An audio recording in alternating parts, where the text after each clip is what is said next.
Oke, baik, translation dan introduction. Jadi kita akan membahas sedikit tentang, ya mungkin saya masih ulang tentang teori-teorinya juga sedikit. Oke, ini salah satu situs jasa terjemahan. Jadi kalau kalian misalnya memang nanti bagus, bisa kerja jadi penerjemah itu duitnya banyak. Jadi kalau di tempat ini punya saya itu hitungnya per kata. Jadi satu kata kalian terjemahkan itu paling rendah itu Rp200. Jadi saya pernah menerjemahkan dokumen itu kerjanya cuma 2 hari, duitnya itu 5 juta. Jadi kerja 2 hari duit 5 juta. 2 hari itu pun nggak full ya, bukan 24 jam. Kita kerja paling dari jam 8 sampai jam 4 sore, besoknya jam 8 sampai jam 4 sore udah. Itu pun dengan ada waktu istirahat dan makannya. Jadi kalau misalnya kalian memang jadi penerjemah itu duitnya banyak. Oke, kita lihat di sini definisi dari translation theory atau translation studies. Itu adalah merupakan subdisiplin of applied linguistics. Jadi dia adalah linguistik terapan. Kemudian juga sebuah studi atau mempelajari proses, produk, dan fungsi dari penerjemahan. Kemudian juga dia terkait dengan linguistik dan ekstralinguistik elemen dari situasi konteks yang teks yang akan kita terjemahkan.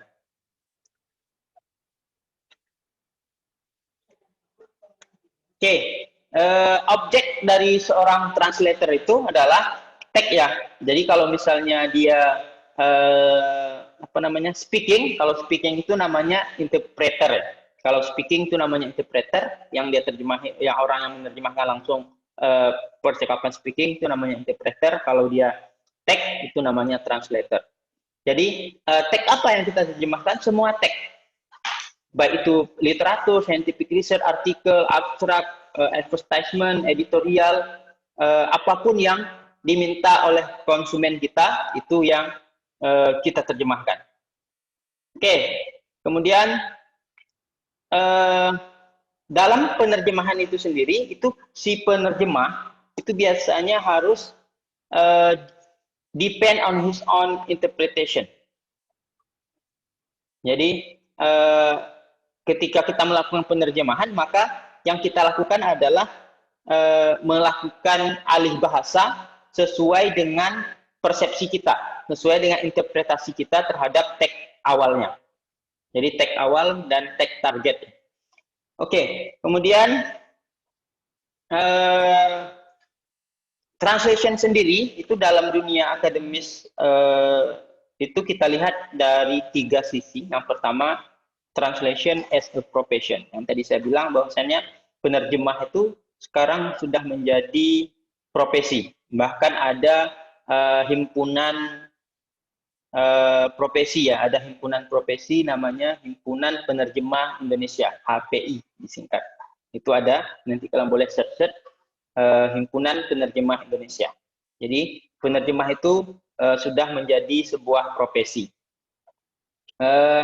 Karena dia sudah menjadi profesi, maka penerjemah itu juga punya pendidikan. Tapi setahu saya sampai hari ini itu yang ada itu S2 S2 bahasa, S2 linguistik, tapi peminatannya penerjemahan. Itu kalau di Indonesia ada di UI, ada di UGM, ada di UPI juga, kemudian ada beberapa kampus lain. Kalau misalnya di luar negeri ada di Australia, itu ada memang prodi penerjemahan ya. Jadi nanti gelarnya itu memang master translation. Kemudian yang kedua, translation as a subject in training. Jadi ada juga penerjemahan ini dijadikan training. Jadi training mirip-mirip juga lah dengan pendidikan, tapi kalau training ini berarti orang yang bukan formal ya, bisa jadi dia tidak formal.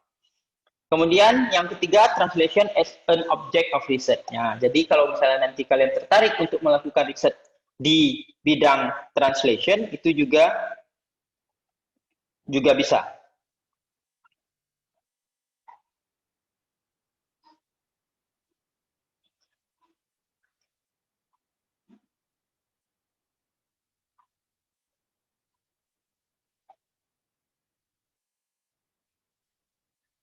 Oke, bentar.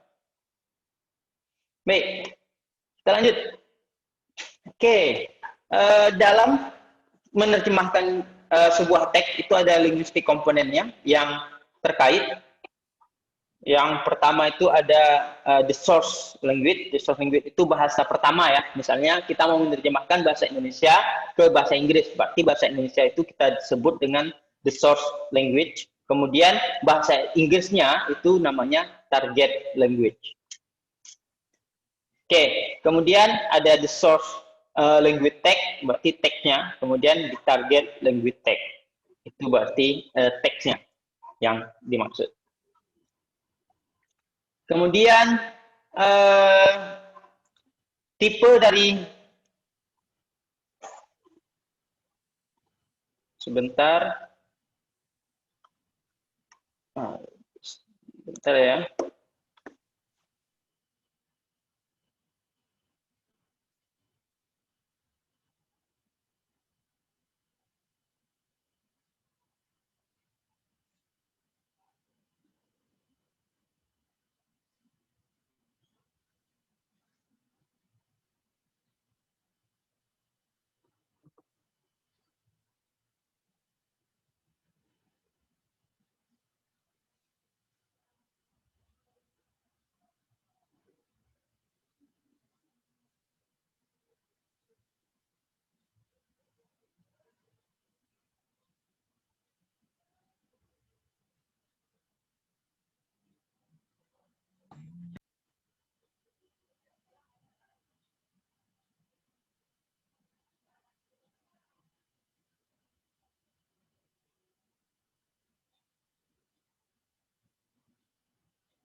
Oke, kita lanjut ya. Kita lanjut.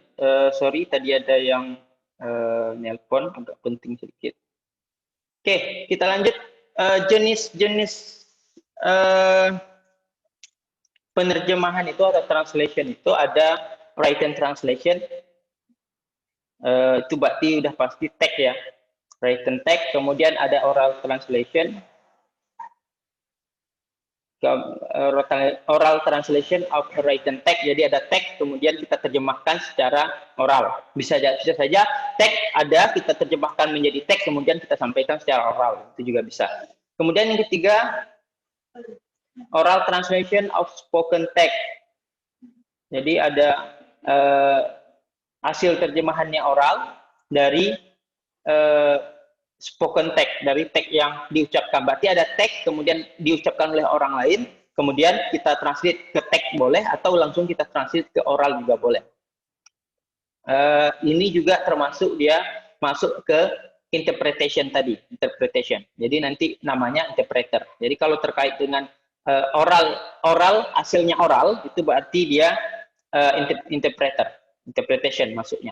Kemudian yang keempat ada written translation of spoken text. Jadi ada teks yang diucapkan, kemudian kita translate menjadi written. Misalnya apa ya? Misalnya hasil wawancara kan dalam bentuk spoken tuh, spoken.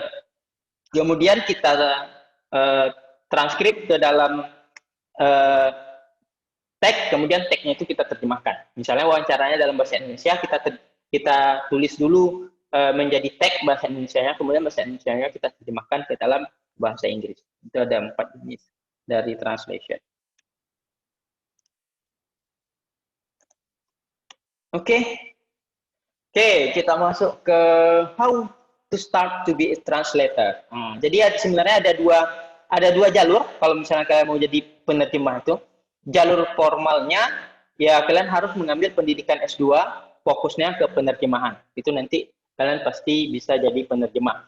Terus yang kedua, harus mengikuti tes untuk menjadi penerjemah tersumpah. Nah, itu bisa ya, kalau formal. Kalau misalnya informal, yang pasti harus ada pendidikan bahasa ya. S1 bahasa boleh, S1 sastra boleh, S1 pendidikan bahasa boleh. Ya, berarti kalau misalnya mau menerjemahkan Indonesia ke Inggris, berarti harus pendidikan bahasa Inggris. Kalau misalnya Indonesia Jerman, harus bahasa S1-nya bahasa Jerman.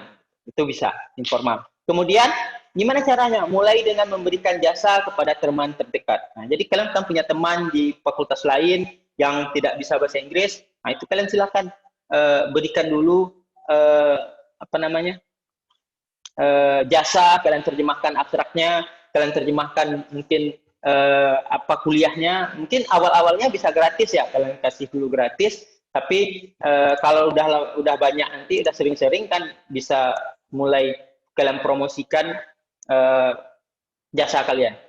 Mungkin buat dulu harganya murah, terus nanti lama-lama naik-naik. Oke, yang ketiga, kerjakan proyek pertama dengan profesional, lakukan dalam rentang waktu lebih cepat dari deadline yang disepakati.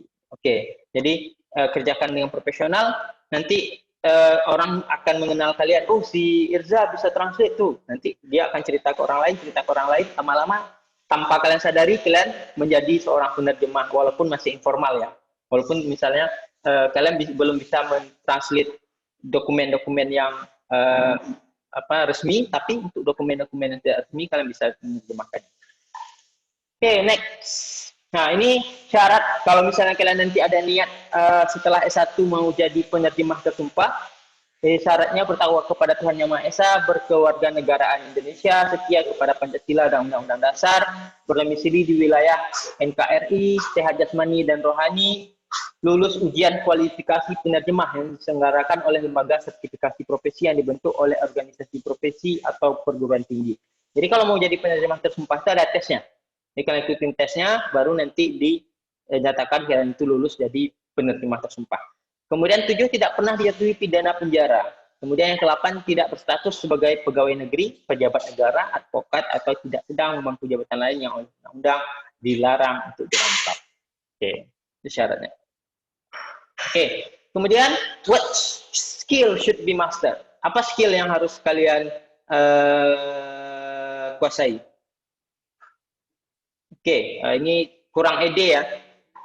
What skill should be mastered? Harusnya ada ED-nya. Oke, yang pertama itu yang harus kalian kuasai apa? Grammar. Grammar skill itu memang harus kalian kuasai kalau kalian mau jadi penerjemah. Baik itu tenses, to be, transition signal, conjunction, dan lain sebagainya. Artikel, bahkan hal yang paling kecil, artikel the itu menjadi kunci kalau kalian mau jadi seorang penerjemah. Kemudian yang kedua, the logic of language skill, logika bahasa, pemahaman bahasa Indonesia yang baik, yang pasti ya. Jadi bisa jadi misalnya bahasa apa namanya, bahasa Indonesianya edukasi, bahasa Indonesianya edukasi, bahasa Inggrisnya education. Tapi nggak bisa skripsi bahasa Inggrisnya description. Nah, itu harus kalian kuasai. Itu namanya logika bahasa. Jadi atau juga misalnya apalagi ya yang paling kentara misalnya air beriak tanda tak dalam misalnya. Itu kan apa namanya? Itu kan peribahasa. Ketika kalian terjemahkan ke bahasa Inggris, kalian buat air beriak tanda tak dalam, nggak ada itu istilah dalam bahasa Inggris air beriak tanda tak dalam. Jadi kalian harus menerjemahkan menjadi makna dari peribahasa itu. Atau kalian cari padanan peribahasa yang ada di dalam bahasa Inggrisnya. Nah, itu logika bahasa. Kemudian juga kalian harus memahami culture, cross culture understanding dari si bahasa target. Jadi ya belajar bahasa itu belajar culture. Jadi ketika kalian belajar bahasa Inggris, kalian harus memahami itu culture orang Inggris itu gimana. Kalau misalnya orang Inggris itu mereka ada makan antara pagi dan siang, antara breakfast dan lunch. Namanya apa? Gitu. Kalau orang Indonesia ada nggak? Istilah bahasa Indonesia ada? Halo? Untuk bahasa Indonesia ada istilah untuk makan antara siang dan antara pagi dan siang? Nggak ada, Se. Nggak ada kan? Tapi bahasa Inggris ada. Namanya apa? Brunch. Bahasa Inggrisnya? Brunch. Brunch. Nah, jadi itu perbedaan budaya yang harus kita kuasai ketika kita menerjemahkan satu teks. Kemudian, extensive knowledge about the world. Atau kalau kita terjemahkan wawasan yang luas ya. Jadi ketika kalian menerjemahkan misalnya ketika kalian melakukan penerjemahan, kalian tidak hanya menerjemahkan tentang pendidikan, tapi bisa jadi kalian menerjemahkan teks kedokteran, kalian menerjemahkan teks fisika, teks matematika, teks apalagi politik, hukum dan lain sebagainya.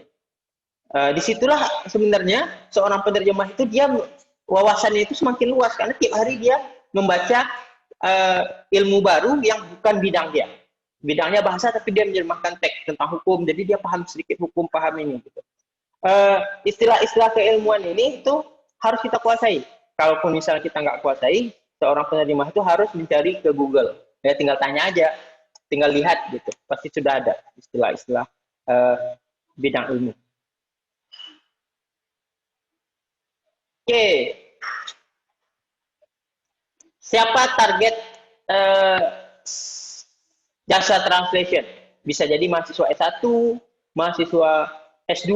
Kalau S2 udah pasti kemungkinan besar ya, karena mahasiswa S2 itu biasanya bahan belajarnya itu biasanya dalam teksnya bahasa Inggris semua. Jadi kalau misalnya mereka nggak paham, kita diminta mentranslate jurnal gitu dari Inggris ke Indonesia supaya dia paham. S3 apalagi, itu pasti. Kemudian bisa juga perusahaan. Nah, ini kalau yang banyak duitnya itu perusahaan atau BUMN. Itu banyak kali itu. Kita bisa bisa buat harganya tinggi gitu. Bisa saja nanti satu lembar itu kita minta 100.000. Ada 10 lembar dan 1 juta. 10 lembar kerja kita paling 1 jam kelas. Kemudian bisa juga NGO. NGO itu kalian mungkin nanti akan dibayar dalam dolar. Keren ya? Jadi kalau bisa itu sebelum kalau misalnya kalian minat mau jadi translator ya, seharusnya kalian minat karena kalian ngambil mata kuliah ini. Jadi sebelum tamat S1 itu kalian sudah harus bisa menghasilkan uang dari kerjaan mentranslate dokumen. Nah, coba sekarang buat target sebelum tamat S1 itu kalian harus sudah bisa dapat duit dari kerjaan translate. Nah, coba gimana caranya? Kemudian bisa juga kementerian. Nah, kalau saya biasanya di kementerian ini banyak. Kementerian ini yang saya banyak dapat duit itu dari kementerian. Nanti bisa mereka surat edaran menteri, keputusan dirjen, pengumuman resmi, dan lain sebagainya. Itu banyak sekali duitnya. Jadi kalau kementerian, NGO, BUMN ini tuh enak kali kita minta duitnya banyak-banyak. Mereka juga nggak nawar. Kalau misalnya kita bilang selembar 100.000, mereka juga nggak akan nawar, langsung transfer. Itu enaknya. Tapi kalau misalnya yang pribadi, yang mahasiswa, mereka pasti bang kasih diskon lah, bang kasih kurang lah, dan lain sebagainya gitu. Oke, ini yang saya bilang tadi. Ada penerjemah itu ada 3 ya, atau kita bilang ada 2 lah. Ada penerjemah tersumpah. Yang pasti kalau dia penerjemah tersumpah pasti tersertifikasi. Kemudian ada penerjemah tersertifikasi, bisa jadi dia tersertifikasi tapi dia belum tersumpah. Gitu. Kemudian yang ketiga, yang paling mudah itu adalah penerjemah profesional atau freelance. Jadi yang membuat dia profesional itu bukan dia diakui sama himpunan penerjemah Indonesia ya, tapi dia orang-orang yang memberikan jasa, yang meminta jasa kepada dia menganggap di penerjemahnya profesional. Kalau saya sekarang posisinya penerjemah profesional. Jadi kalau untuk dokumen penerjemah tersumpah itu bisa menerjemahkan semua dokumen resmi seperti akte, ijazah, surat resmi, surat perjanjian, dan lain-lain yang resmi. Tapi kalau di penerjemah profesional, dia tidak bisa menerjemahkan. Misalnya akte, ijazah bisa mungkin saya terjemahkan, tapi saya tidak bisa memberi cap gitu. Jadi kalau dia yang resmi itu, hasil terjemahannya itu ada cap. Ada cap dari Himpunan Penerjemah Indonesia, atau memang cap dia sendiri. Cap tersumpah gitu. Jadi kalau misalnya yang tersumpah, kalau saya biasanya saya tanya, ini mintanya penerjemah tersumpah atau enggak? Kalau dia tersumpah ya saya kasih ke tempat lain, gitu. Saya arahkan ke tempat lain. Kalau misalnya dia memang enggak tersumpah ya saya terjemahkan di tempat saya. Gitu. Oke, habis sampai di situ. For further reading kalian bisa baca di sini. Ini isinya teori semua. Nanti saya juga akan kirimkan beberapa PPT, termasuk PPT ini ke grup. Silakan nanti dibaca. Boleh juga nanti dibaca di link ini. Itu banyak teori-teorinya, sejarah-sejarah tentang translation. Oke, sampai di situ. Any question?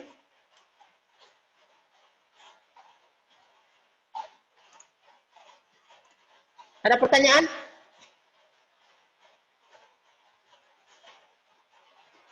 Any question?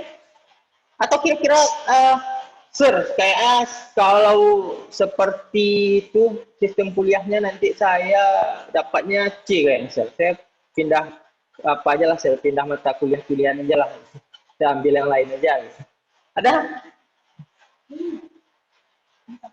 Ada? Ada pertanyaan?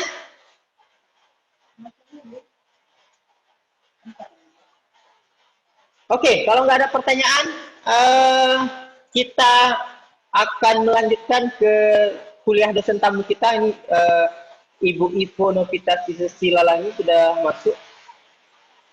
Halo Bu Ivo. Halo Pak, selamat pagi. Ya Bu, ini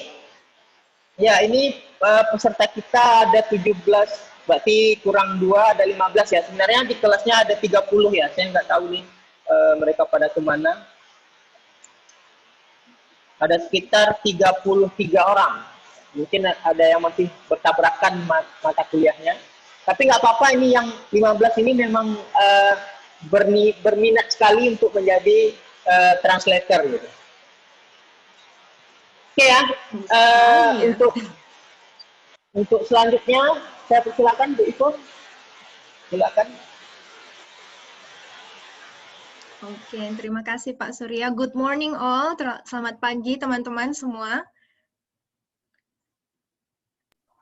Oke. Selamat pagi. Thank you. Pak Surya, I want to share my slide. Please able me to share my screen. Ya. Sudah Bu Ivo. Sudah. Oke.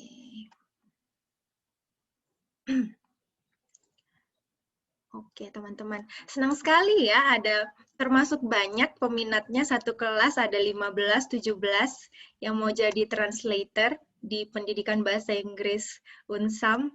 Menurut saya itu cukup keren. Selamat datang teman-teman dalam pembelajaran ini. Semoga pelajaran hari ini berguna.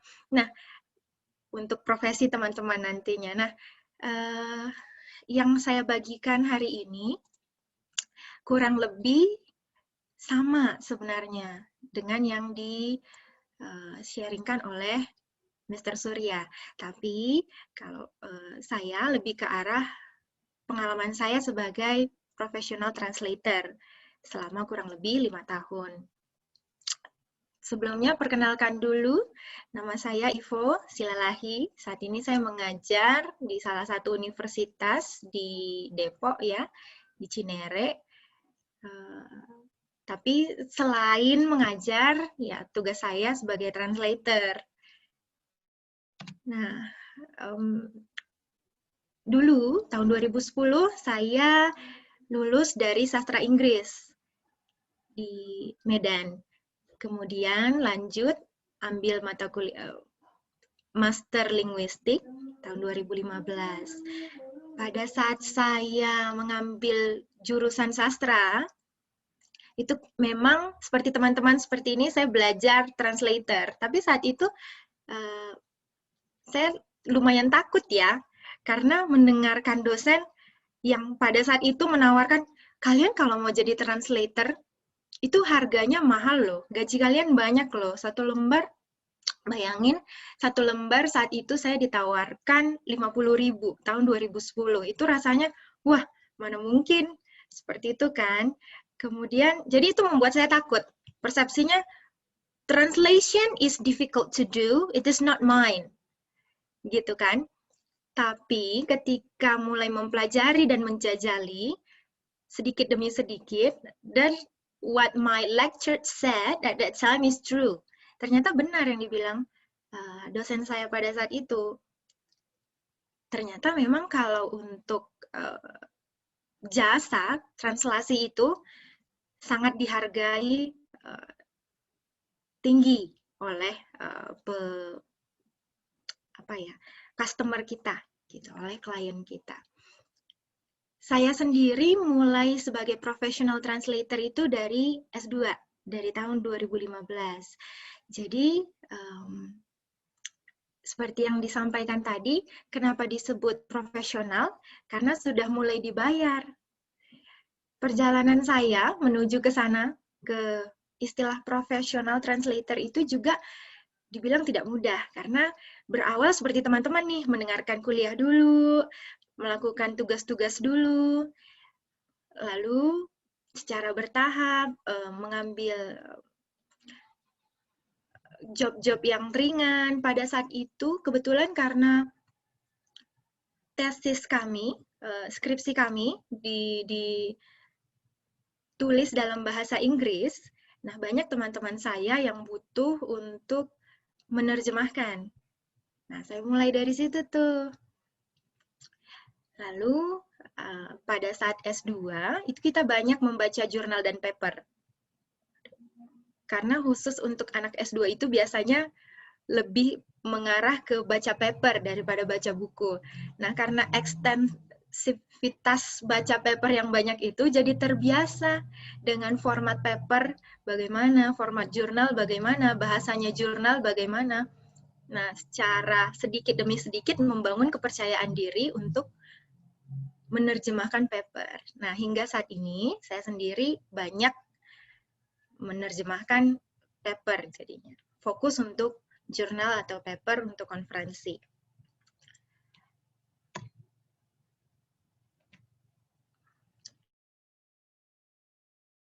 Nah, ini sedikit yang saya mau bahas adalah tipe-tipe translasi, tipe-tipe alih bahasa. Nah, di sini ada banyak sebenarnya, minimal ada 8, tapi pagi hari ini kita akan berkenalan dengan 5 jenis alih bahasa ini ya. Nah, di sini ada 5 jenis, ada technical, ada scientific, ada finansial, ada legal, ada literary translation. What I want you to do is please choose the pictures, which one is the technical translation. Yang mana ya yang technical translation itu? Mungkin ada yang bisa bantu jawab. Yang nomor 1 yang mana?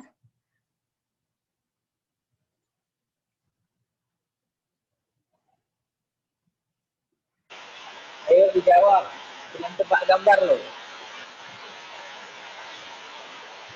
Muhammad Lutfi atau Fitriani? Coba Fitriani dijawab.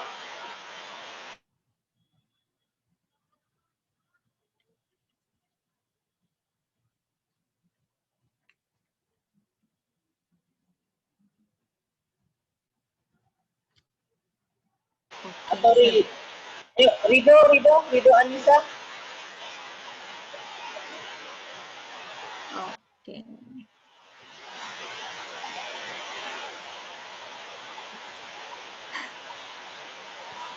Susah ya.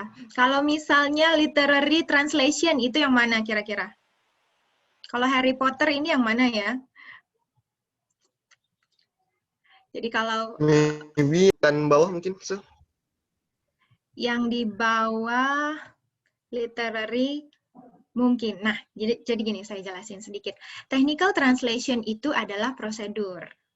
Jadi kalau ada manual yang ada kalau kita beli handphone itu biasanya ada manualnya, atau barang-barang elektronik itu biasanya ada manualnya, ada yang dalam bahasa Inggris, bahasa Cina, bahasa Indonesia. Nah, tugas kita untuk menerjemahkan buku manual itu. Biasanya struktur bahasanya itu beda dengan scientific translation. Scientific translation itu yang jurnal, paper, tesis, skripsi itu scientific translation yang fokus kepada studi-studi ilmiah, konferensi, itu semua termasuk scientific translation. Kemudian ada yang disebut financial translation. Nah, orang-orang ekonomi juga banyak. Nah, yang ini nih, yang berhubungan dengan ekonomi. Orang-orang ekonomi itu juga banyak yang meminta jasa kita. Tapi biasanya mereka lebih membutuhkan untuk report. Data mereka biasanya ada sangat banyak dan dibutuhkan untuk menerjemahkan data ekonomi yang banyak itu. Bisa jadi disimpulkan menjadi sedikit, bisa jadi dialih bahasakan. Nah, legal translation itu segala sesuatu teks yang berhubungan dengan kontrak kerja, masalah hukum. Jadi biasanya untuk yang legal translation ini haruslah penerjemah yang tersumpah. Karena apa? Karena dia berhubungan dengan hukum. Jadi ada pertanggungjawaban dari si penerjemah itu nantinya. Bisa diminta pertanggungjawabannya. Itu sebabnya kenapa harus ada legal translation. Termasuk nanti kalau teman-teman melanjutkan S2 di luar negeri, butuh menerjemahkan ijazah dan transkrip nilai, harus pakai penerjemah yang tersumpah. Karena apa? Karena berhubungan dengan hukum. Lalu yang terakhir ada penerjemahan karya sastra, literary translation. Jadi semua karya sastra yang diterjemahkan dari bahasa lain ke bahasa Indonesia itu kita bisa sebut sebagai literary translation. Nah, biasanya satu penerjemah ini, satu seorang translator fokus ke dalam satu bidang. Misalnya scientific ya scientific, technical ya technical, legal ya legal. Tapi itu semua tergantung konteks. Pada akhirnya kalau teman-teman nanti sudah merasa mampu untuk prosedural atau technical translation, ya kenapa tidak dimulai dari technical translation dulu, karena biasanya kan lebih mudah ya, teksnya singkat, hanya nomor 1, nomor 2, nomor 3, seperti itu. Atau kalau nanti misalnya pun dia adalah legal translation, tapi mumpuni untuk menerjemahkan literary translation, ya kenapa tidak, gitu kan. Jadi, ya if you like language, ini salah satu ladang karir yang bisa layak lah untuk dipertimbangkan sebagai masa depan. Oke, berikutnya.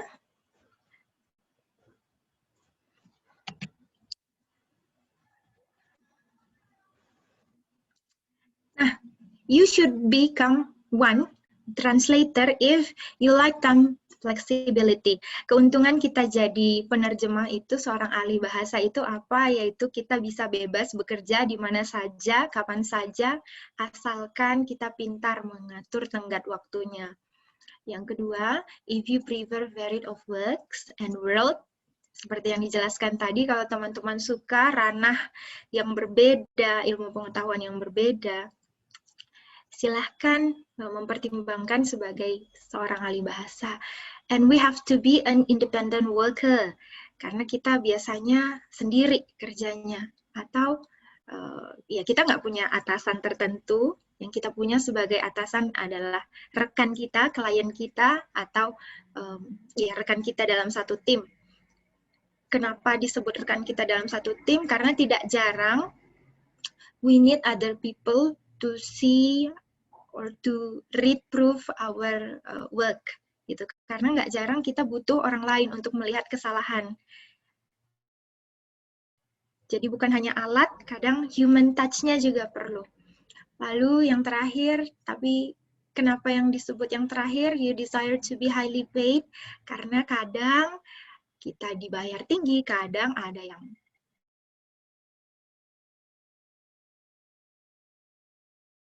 tapi pada akhirnya saya percaya, karena saya percaya karena kalau kita hanya berfokus, sayang sekali ilmunya, gitu. Nah, so be prepared with, tadi Pak Surya sudah menjelaskan apa-apa saja yang harus diperhatikan pada saat kita mengalih bahasakan teks. Bagi saya sendiri, itu ada dua, yaitu target language and source language-nya. Yang pertama bahasanya, make sure that you master the target language and the source language. Tapi kita pun bukan hanya dibantu oleh pengetahuan bahasa kita saja, tapi ada alat yang disebut CAT, atau Microsoft Word atau Grammarly, ada banyak alat di sana yang bisa kita gunakan untuk menerjemahkan. Nah, teman-teman biasanya mungkin di sini menerjemahkan pakai Google Translate gitu ya. Itu yang paling umum ya. Ada Google Translate, Bing. Bagaimana hasilnya menurut teman-teman? Memuaskan tidak? Ada yang senyum-senyum saya lihat.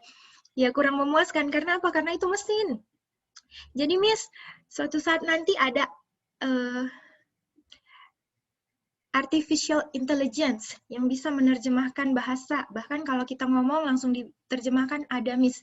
Ya, that's true. Tapi apa yang nggak mesin punya, tapi manusia punya? Yaitu our value, our humanism. Itu. Jadi kemanusiaan itu ada di dalam bahasa. Itu yang mesin tidak punya. Jadi sampai kapanpun penerjemah itu, seorang penerjemah, seorang ahli bahasa itu akan tetap diperlukan. Untuk apa? Untuk memoles bahasanya, supaya lebih natural. Mesin itu hanya alat yang kita gunakan untuk membantu manusia menerjemahkan, bukan mesin penerjemah. Mesin itu bukan penerjemahnya, mesin itu hanya alat yang membantu penerjemah. Lalu, ya benar sekali ya, tadi selama saya menjadi translator, seorang ahli bahasa, apa saja yang menjadi tantangannya? Yang pertama itu diction atau word selection, pemilihan kata. Karena yang kita alih bahasakan itu bukan struktur kata, bukan konstruksi kata, melainkan maknanya. Kadang-kadang kalau kita mau bikin bahasa yang natural, yang alami untuk didengar, itu susah. Susah karena apa? Karena satu, kalau kita menerjemahkan ke bahasa Inggris misalnya, because it is not our native language, karena itu bukan bahasa alami kita, bahasa ibu kita. Jadi ini udah alami bukan ya? Gitu. Jadi kita selalu bertanya ke diri sendiri, does it sound natural? Apakah itu terdengar alami? Misalnya, gadis itu, misalnya apa ya? Pria itu tampan.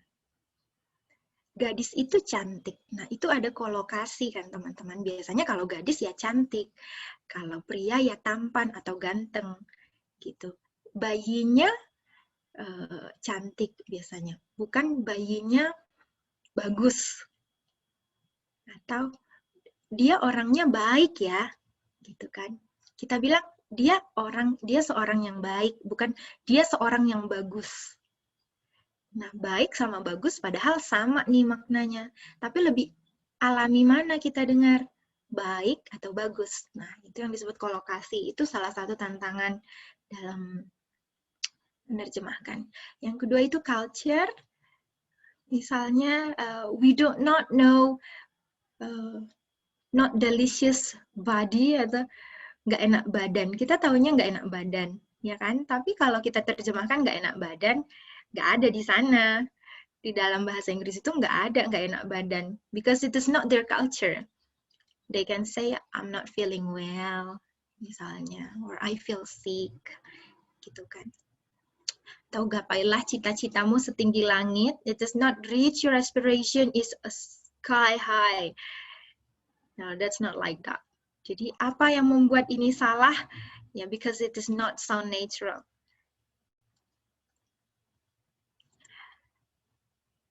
Nah, seperti yang saya bilang tadi di awal pembukaan kelas saya, yaitu bahwa yang kita dan yang sudah ditekankan juga oleh Pak Surya, yaitu bahwa yang paling penting salah satunya adalah linguistic knowledge and performance. So, kita bisa mulai dari morfologi, sintaks, semantik, sama discourse analysis. Nah, mungkin begini teman-teman, nanti teman-teman ke depannya akan ada belajar morfologi atau sintaksis atau semantik. Sebagai mahasiswa S1, pengalaman saya nih, I took it for granted. Saya pikir semua yang saya pelajari itu ya masing-masing gitu kan. Ya belajar morfologi ya morfologi, grammar ya grammar, semantik ya semantik. Padahal saya tidak sadar bahwa semua mata kuliah yang sudah disediakan fakultas itu berhubungan satu dan lainnya. Tidak bisa semua skill yang fakultas sediakan itu sebenarnya membantu saya untuk menjadi apa saya ke depannya nanti. Gitu. Misalnya morfologi, ilmu pembentukan kata. Sangat berguna kita gunakan dalam penerjemahan nanti. Karena dalam bahasa Inggris itu ada banyak yang kalau kita terjemahkan menjadi dua kata dalam bahasa Indonesia, padahal satu kata aja jadinya. Misalnya, dan itu dijadikan dilakukan. Dan itu dilakukan. Tapi kalau di dalam bahasa Inggris dan itu kan tetap satu kata. Padahal di dalam bahasa Indonesia itu udah menjadi 3 kata, ya kan? Dan tidak jadi dilakukan. Atau sintaks, bagaimana pembentukan kalimat, semantik, bagaimana makna kalimat, dan yang terakhir discourse analysis. Kenapa butuh discourse analysis? Ya untuk membangun makna. Karena lagi-lagi bukan hanya makna, tapi rasa, culture, budaya. Ya kan? Discourse analysis nanti tidak jauh-jauh dari budaya, dari pola pikir kita yang beda dengan pola pikirnya. Pola pikir bahasa target. Nah, terakhir, apa tipsnya, Miss? Yang pertama, do not be afraid. Yang kedua, try. If you never try, you never know. Yang ketiga, start small, make progress, invest. Saya selalu berpikir bahwa belajar itu adalah investasi. Yang namanya investasi, kita nggak bisa dong dalam 1 atau 2 minggu langsung berbuah, seperti itu kan. Investasi itu kan seperti menanam pohon ya. Kita harus tunggu bertahun-tahun, kita harus rawat bertahun-tahun, lalu nanti dia akan kokoh, ilmunya lama, panjang, berkesinambungan, akhirnya bermanfaat bagi kita dan bagi banyak orang. Saya rasa itu aja. Thank you. If you have any question, don't bother to ask me. Okay, thank you, Miss Ito. Okay, any question? Ada pertanyaan?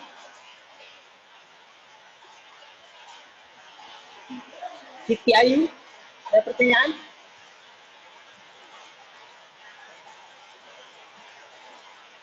Come on, ayo, siapa nih yang mau nanya? Madeline?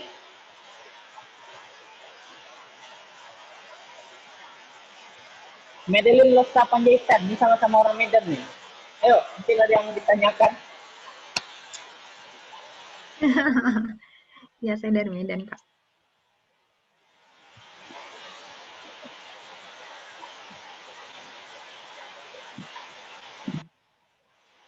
Okay, any question?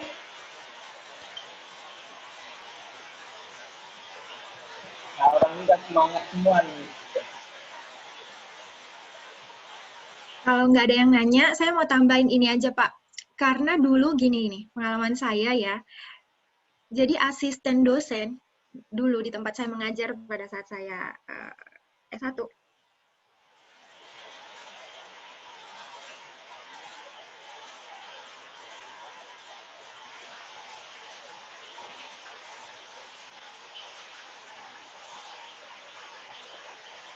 Kalian harus kalian harus siap untuk dimarah-marahin sama atasan membuat takut gitu. Jadi saya takut, saya pribadi sangat takut untuk memulai menjadi penerjemah. Jadi itu langsung di cross tuh. Penerjemah tidak ada di dalam masa depanku karena apa? Karena menakutkan. Padahal setelah dicoba itu nggak semenakutkan itu. Dan Ya tentu, kita punya klien itu beda-beda. Ada yang anak S1, ada anak S2. Saya sendiri kliennya kebanyakan anak S2 gitu. Ya nggak apa-apa. Coba aja, coba dari yang kecil, dari teman-teman dulu. Atau coba untuk diri sendiri dulu. Baru nanti setelah 1 tahun, 2 tahun, coba untuk jual jasa kepada teman-teman sekitar. Ya, nggak apa-apa. Dari awal kita harus start dengan mindset bahwa saya harus bisa untuk paling tidak untuk mengerti bahasa wacana tertentu itu gimana bahasanya. Karena untuk wacana, untuk gaya bahasa di dalam masing-masing teks itu kan beda. Wacana teks jurnal dengan wacana teks sastra, dengan wacana teks technical teks, wacana teks hukum, itu kan beda-beda. Nah, justru teman-teman sekarang sangat diuntungkan dengan adanya teknologi. Sekarang kita banyak sekali punya korpora, ada banyak source yang bisa dirujuk seperti itu. Bahkan saya sendiri pun, kalau untuk menerjemahkan sampai saat ini, misal pada yang terakhir itu saya menerjemahkan medical misalnya. Ya nggak apa-apa, dulu saya takut kan, karena pada saat itu dosen saya harus membuka banyak buku. Pada saat dulu dosen saya itu harus punya banyak buku, jurnal, majalah, kamus untuk menerjemahkan. Sekarang justru lebih gampang. Karena apa? Karena kita punya alat, kita punya mesin, kita punya banyak artikel di internet yang bisa kita rujuk gitu. Kita bisa cari dokumen di internet yang bisa kita rujuk gitu. Jadi sampai sekarang saya pun kalau menerjemahkan, saya harus baca dulu tuh dokumen-dokumen yang sejenis. Nah, setelah saya mengerti pemilihan katanya, oh ternyata katanya itu yang seperti ini nih, yang dipakai. Baru saya pakai di dalam hasil terjemahan saya. Nah, gitu. Jadi nggak perlu takut. Tuh, teman-teman. Jadi saya harap teman-teman bisa memulai dari sekarang. Sedikit demi sedikit, nggak apa-apa. Daripada dimulai 2 tahun lagi, 3 tahun lagi, dimulai dari sekarang, 3 tahun lagi, pasti sudah lebih mahir, jauh lebih mahir. Saya rasa itu aja Pak Surya, sharing saya hari ini. Ya, terima kasih Bu Itu atas waktunya, atas ilmunya. Terakhir nih, ada yang mau bertanya nggak? Ada yang mau bertanya? Madeline mau bertanya, tapi nggak buka kamera, serta takutnya macet-macet. Iya, nggak apa-apa. Silakan, Madeline. Miss Ivo, pas pertama kali waktu menerjemahkan, ada nggak Miss kata-katanya gitu yang salah, terus pelanggannya komplain gitu, atau gimana? Ya, ada. Bahkan sampai sekarang itu kita harus konsultasi sama pelanggan kita, sama klien kita. Jadi pernah ada beberapa yang protes, bukan protes ya, yang kasih masukan misalnya. Miss, Bu ini jangan seperti ini. Kita bukan pakai istilah ini lagi sekarang gitu. Jadi ya nggak apa-apa. Justru kan itu sebagai masukan yang bagus kan bagi kita ke depannya. Ada. Jadi komunikasi dengan klien itu lumayan penting. Kalau kita nggak tahu istilahnya, karena istilah itu ada yang berubah. Misalnya di Indonesia kita pakai istilah COVID-19. Di luar negeri mereka nggak pakai COVID-19, mereka pakai coronavirus. Gitu. COVID-19 kalau di Indonesia. Sementara di luar ada beberapa jurnal yang memakainya bukan COVID-19, tapi coronavirus. Tapi ya nggak apa-apa, kita tinggal ganti aja. Gitu. Jadi kesalahan istilah, it's okay. Selama belum final ya, kalau sudah, jadi ada tahap revisinya. Selama masih bisa direvisi ya silahkan. Gitu. Ya, Terima mungkin kasih pertanyaannya. yang mungkin saya tambahkan sedikit, saya juga punya pengalaman ya untuk yang teks hukum, bukan teks hukum ini dia surat keputusan direktur. Jadi ada bahasa Indonesianya itu tambahan terhadap peraturan apa gitu. Jadi saya terjemah awalnya Act 2 kan, tapi ternyata si pelanggannya kasih tahu Mas untuk itu tambah jadinya Addendum 2 gitu. Jadi sebenarnya itu nggak masalah gitu. Jadi yang seperti itu pun ya intinya jangan membuat kesalahan berikutnya gitu. Jadi kalau udah dikasih tahu, nanti ketika si pelanggan ini menerjemahkan lagi, ya kita langsung perbaiki. Jadi seperti itu. Jadi nggak masalah salah, yang pasti jangan di kedua kali, ketiga kalinya salah lagi. Gitu. Nah, mungkin gitu aja. Oke, ada lagi yang mau bertanya?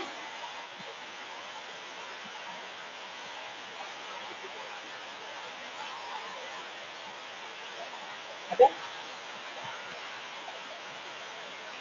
Oke, ini tidak ada lagi. Terima kasih Mesiko telah bersedia bergabung bersama kami, membagikan ilmunya, membagikan pengalamannya. Semoga tetap sehat, semoga kisah harinya juga menyenangkan. Ya, terima kasih. Thank you, Pak. Selamat pagi, teman-teman. Oh ya, saya izin pamit langsung ya. Ya, boleh. Terima kasih, Thank you, ya. teman-teman. Semoga bermanfaat sharing kita hari ini. Ya, Saya nanti saya hubungi tunggu. lagi, Miss Iko ada pekerjaan. Oke, thank you, Pak. Yes. Oke, gitu ya kawan-kawan, begitu teman-teman semua. Bagi yang misalnya memang mau menjadi penerjemah, silakan. Ini masih pertemuan pertama, masih ada 15 pertemuan lagi untuk kita bisa belajar, untuk belajar bersama supaya ya kalau kalian misalnya memang minat mau menjadi penerjemah, bisa menjadi profesi ya. Kalau misalnya sekarang jadi PNS susah, ya kalian bisa jadi penerjemah. Oke, ini question sebelum kita akhiri kelas hari ini. Sir, Ya. Sir mau tanya lagi nih. Misalnya kan, Sir menerjemahkan data entah tentang hukum atau entah ekonomi gitu. Nah, Ya. Mas Sir menerjemahkan gitu atau sesudahnya, gimana caranya Sir bisa memastikan keakuratan datanya itu? Kalau yang diterjemahkan itu Keakuratan bahasa ya. Ya, ya. Dan dia gini, apa namanya? Sebenarnya itu agak susah dijelaskan ya, karena sebenarnya itu kalau saya menyebutnya sense of language. Jadi ada sense, itu ada perasaan gitu. Jadi semakin sering kita berinteraksi dengan sebuah bahasa, maka nanti sense itu akan muncul gitu. Jadi ketika kita lihat bahasa Inggris, oh ini pasti ada yang aneh, ini salah gitu. Jadi biasanya kalau saya baca, makanya kalau misalnya saya baca terjemahan kalian, itu kadang-kadang saya senyum sendiri karena memang ada beberapa yang agak aneh gitu. Jadi itu sense itu dibangun dengan semakin banyaknya kita berinteraksi dengan satu bahasa itu, maka sense itu nanti akan muncul dengan sendirinya.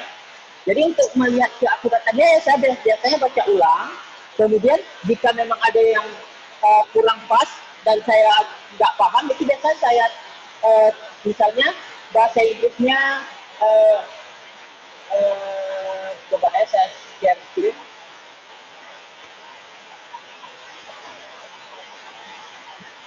Oke.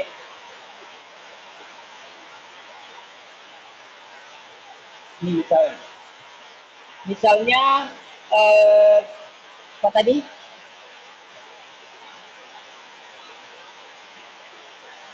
Yang bahasa logis tadi apa ya? Logika bahasa. Oke. Logika bahasa bahasa Inggrisnya apa?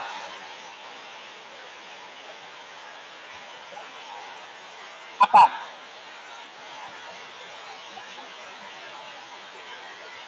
Coba kita terjemahkan secara katanya. Jadi apa, Madeline?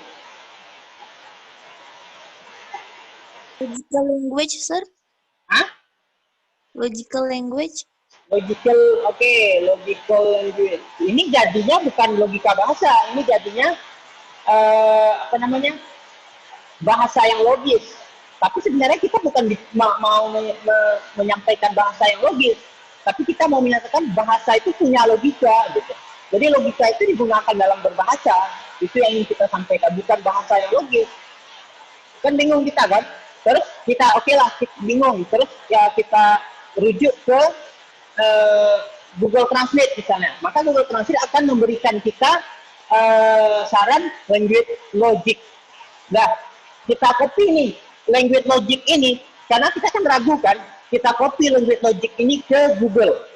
Kita coba ya, language logic, saya copy ke Google.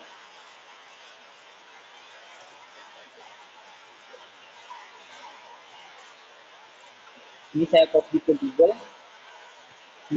Nggak muncul. Jadi language logic kita copy ke Google nggak muncul. Nggak ada. Berarti istilah itu nggak ada. Gitu. Jadi dalam bahasa Inggris itu nggak ada language logic. Wah, mungkin kalau bahasa Indonesia berterima ya. Kalau misalnya kita terjemahkan ke bahasa Indonesia, language logic, oh logika bahasa. Masuk. Tapi nggak ada. Gitu. Maka kita cari nih istilah, kira-kira apa? Caranya gimana? Katanya kita ini pasti udah benar. Language sama logik itu memang udah benar, logika bahasa. Tapi mungkin pengaturannya atau istilah yang digunakan di orang Inggris bukan itu. Kita balik. Kita pakai out misalnya di logic of language. Kita cari di Google. Ada nggak? Ada. Gitu. Di logic of language open a new perspective. Berarti istilahnya bukan language logic atau logical language, tapi the logic of language. Gitu. Jadi begitu. Jadi kalau kita merasa sense pas kita lihat ini kok aneh ya, gitu. Kita cek aja ke Google. Kalau misalnya dia muncul, berarti ada istilah itu. Tapi kalau misalnya nggak muncul seperti tadi, berarti ya itu bukan istilah yang dipakai orang Inggris. Nah, jadi seperti itu salah satu cara untuk mengecek ini udah benar nggak istilahnya atau belum. Jadi gitu ya. Jadi sering-sering aja membaca, banyak terus baca-baca bahasa Inggris. Nanti kalian akan terbiasa dengan dengan bahasa Inggrisnya, dan kalian akan muncul sense of the logic of language-nya. Jadi ketika kalian lihat, oh ini nggak logis ini nggak pas ini gitu. Oke, ada pertanyaan lain? Silakan.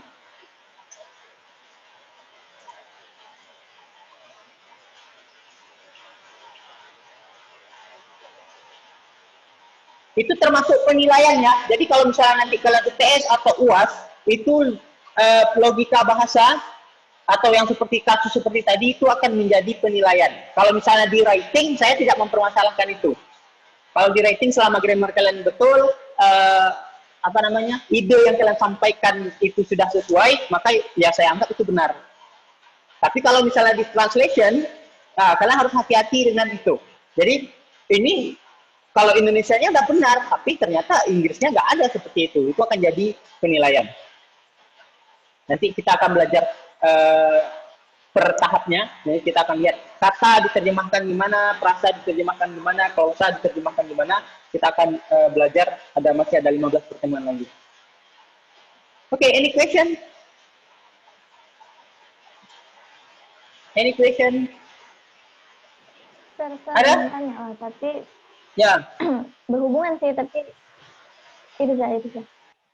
Ya, silakan itu ya. Karena Sir kan penerjemah tuh. Pernah nggak sih Sir, walaupun Sir udah jadi profesional gitu ya, tapi masih ada error-error kayak gitu? Error di segi apa nih? Kan banyak tuh, ada grammar, ada pemilihan kata, ada semua Ya, gitu, secara umum.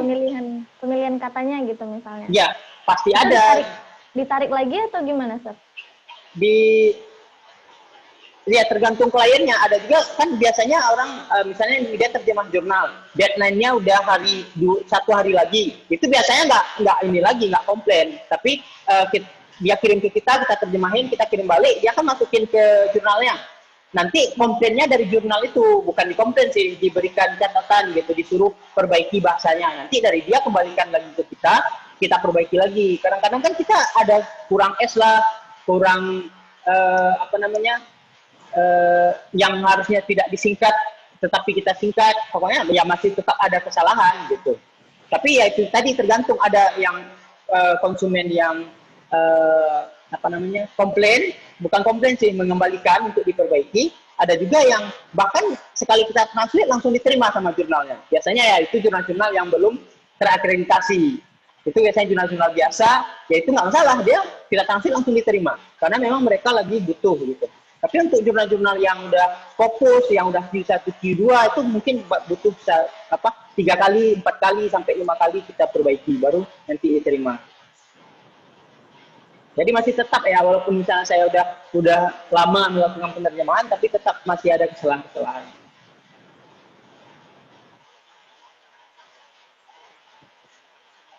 Oke, yang lain?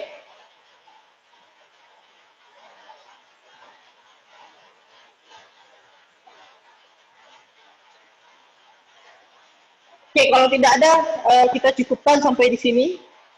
Sekali lagi pesan saya, karena ini masih ada masa untuk pembatalan KRS. Jadi bagi yang merasa, Sir, kayaknya saya nggak sanggup lah, Sir, kalau praktek translation. Jadi silakan dibatalkan KRS-nya, nggak apa-apa. Misalnya nanti kelas ini tinggal 15 orang atau tinggal 20 orang juga nggak masalah. Jadi silakan bagi yang mungkin masih mempertimbangkan, silakan, karena kita di sini memang ya berat ya, translation itu saya bilang lebih berat daripada writing. Kalau skill dalam 4 skill itu yang paling berat itu writing kan. Tapi karena writing kita masih belajar ya nggak masalah.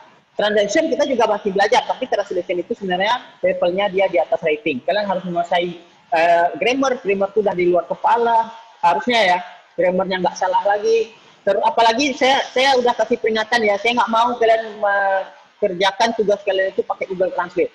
Ada kemarin kejadian ya semester kemarin, tapi bukan semester kalian, mahasiswa semester berapa ya? Kalian semester 6, berarti dia sekarang semester 4. Yang ngambil essay writing kemarin dengan saya, dia nilainya sudah jelek, kemudian saya suruh remedial, tapi remedialnya dia ambil artikel bahasa Indonesia, dia translate pakai Google Translate, dia kasih hasilnya ke saya. Saya saya masukkan lagi ke Google Translate, saya balikkan, saya cari di Google, ketemu tuh artikelnya. Jadi persis sama, ya udah saya langsung kasih D gitu. Jadi jangan coba-coba untuk pakai Google Translate, karena kalau kalian melakukan itu saya langsung kasih D. Jadi kalian harus ngulang. Sayang kan 1 semester terbuang, kalian harus ngulang lagi semester depannya. Oke, kalau nggak ada pakai aplikasi yang lain, aplikasi Grammarly itu boleh nggak? iya sama aja, tapi mungkin dia lebih bagus dari Google Translate. Kalau Google Translate kan kesalahannya tidak dikasih tahu ya, maksudnya dia nggak kasih tahu ini ubah ini enggak kan. Kalau Grammarly itu dia nyaranin ke kita, misalnya kita masukin teks bahasa Inggris, nanti dia kasih tahu, oh ini tambah artikel, ini tambahkan ininya, ini tambahkan ini grammarnya salah, harusnya is bukan are gitu. Jadi Grammarly itu setingkat lebih bagus dari Google Translate, tapi tetap aja dia tetap mentranslate-nya sama juga sistemnya. Tapi dia kan sudah memberikan saran gitu. Dia beri saran ke kita. Yang premium sama yang gratis sama aja. Yang bedanya yang premium kita nggak yang free itu kita nggak bisa masukkan tag-nya panjang-panjang. Kalau yang Grammarly premium kita bisa masukkan tag-nya panjang-panjang. Itu aja bedanya. Tapi sarannya itu ya mirip-mirip lah. Dia kasih saran, oh ini sebagusnya dikurangi, ini bagusnya ditambah ini bagusnya ditambah gitu. Ya kalau mau pakai Grammarly mungkin setingkat lebih bagus ya daripada Google Translate. Okay, any question? Okay, kalau tidak ada, that's all for today. Apa Irza? Ada Irza? No, No, bisa okay. jawab no. Okay, that's all for today. Thank you for your attention. Tolong ya kawan-kawan yang lain, ini masih 12, kita ada 30, tolong disampaikan untuk masuk kuliahnya. That's all for today. Thank you. Assalamualaikum warahmatullahi wabarakatuh.